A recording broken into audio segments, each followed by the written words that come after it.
किताब नेस्ट में आपका स्वागत है। आज हम एक और मोटिवेशनल स्टोरी आपके लिए लेकर आए हैं। आशा करते हैं कि आपको पसंद आएगी। परिश्रम हमारे जीवन में एक ऐसा शब्द है जिससे दुनिया की वो हर उपलब्धियों को पाया जा सकता है जिसकी हम उम्मीद करते हैं। यहाँ परिश्रम का महत्व के कारण कई लोग सफल हुए हैं, कुछ बहुत ज्यादा तो कुछ कम। जो व्यक्ति ने ज्यादा परिश्रम किया वो ज्यादा सफल हुआ। सफलता की कुंजी है परिश्रम। बिना परिश्रम, बिना मेहनत के कुछ लोग सफल जरूर हो जाते हैं, पर उनकी सफलता ज्यादा दिन तक नहीं चलती। इस कहानी में हम आपको बताएंगे कि अगर हम परिश्रम करना बंद कर देते हैं तो कैसे हमारा पतन होने लगता है, और समय रहते हम सही रास्ते पे आ जाते हैं और मन लगा के काम करने लगते हैं तो कैसे हम अपने होने वाली बर्बादी सकते हैं। एक किसान ने अपने परिश्रम से बहुत पैसा कमाया, बहुत सारी जमीनें खरीदी, गाय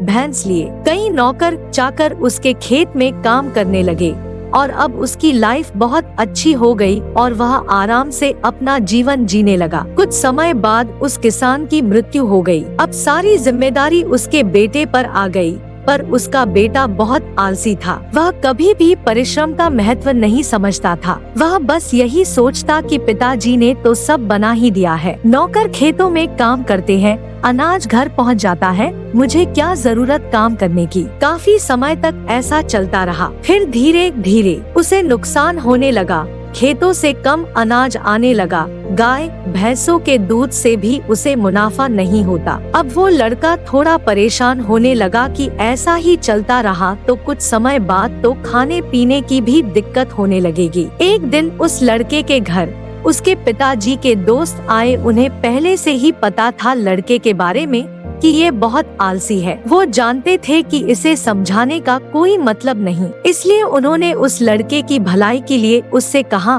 बेटा तुम्हारे घर की ये स्थिति देखकर मुझे बहुत दुख हो रहा है। जब तुम्हारे पिताजी थे तो सब बहुत अच्छा चल रहा था, पर अब ये सब देख के मुझे ऐसा लग रहा मैं वो उपाय तुम्हें भी बताऊं जो मैंने तुम्हारे पिताजी को बताया था, जिसकी वजह से तुम्हारे पिताजी इतने अमीर बन गए थे। लड़का बहुत खुश हुआ। उसने कहा, कृपया करके मुझे भी बताइए, बस कोई मेहनत वाला काम मत बताइएगा। उन सज्जन ने कहा, नहीं बेटा, इसमें कोई मेहनत का काम नहीं, तुम्हें तो बस सफेद हंस के दर्शन करने हैं। वो हंस मानसरोवर पे रहता है और सारे पक्षियों के जागने से पहले यहाँ आता है और शाम होने से पहले चला जाता है। बस ये पता नहीं कि वो कब आएगा, पर एक बार जो कोई भी उसका दर्शन कर लेता है तो जिंदगी भर उसे कोई कमी नहीं होती। बिना मेहनत के ही उसके पास सब आता रहता है। लड़का बहुत खुश हुआ और दूसरे ही दिन सुबह घर से बाहर निकला और उस हंस की तलाश में अपने खेतों की तरफ गया। वहाँ उसने देखा कि एक आदमी उसके खेतों से अनाज चुरा रहा था। खेत के मालिक को देख शर्मिंदा हुआ और माफी मांगने लगा। खेत से वापस लौटते समय अपने गौशाला में गया। वहाँ उसने देखा कि गाय भैंस की रखवाली करने वाला ही गाय का दूध दूह कर अपने ही लोगों को बांट रहा है। ऐसा करने के लिए रखवाले को उसने डांट लगाई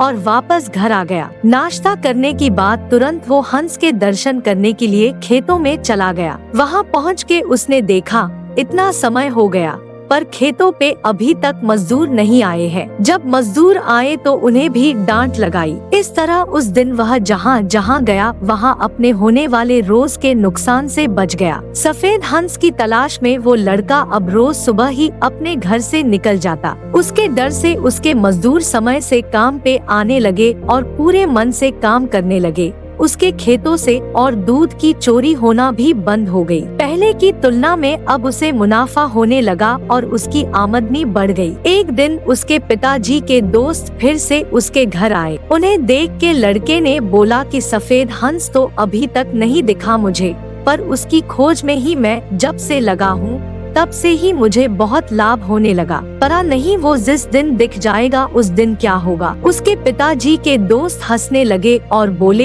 तुम अभी तक नहीं समझे, परिश्रम करना ही वो सफेद हंस है। परिश्रम का फल हमेशा उजाले की तरफ होता है। जो परिश्रम करना बंद करके अपना काम नौकरों पे छोड़ देता है उसे हमेशा नुकसान का सामना करना पड़ता है, और जो खुद परिश्रम करके अपने तथा अपने लोगों की देखभाल करता है वही संपत्ति और लोगों से सम्मान पाता है। सारांश, परिश्रम का महत्व की कहानी से हमें ये शिक्षा मिलती है कि आलस करने से कुछ नहीं होने वाला, बल्कि जो कुछ है वो भी चला जाएगा। इसलिए हर इंसान अपना काम पूरी ईमानदारी और परिश्रम के साथ करना चाहिए। ये कहानी परिश्रम का महत्व आपको कैसी लगी हमें कमेंट करके जरूर बताएं।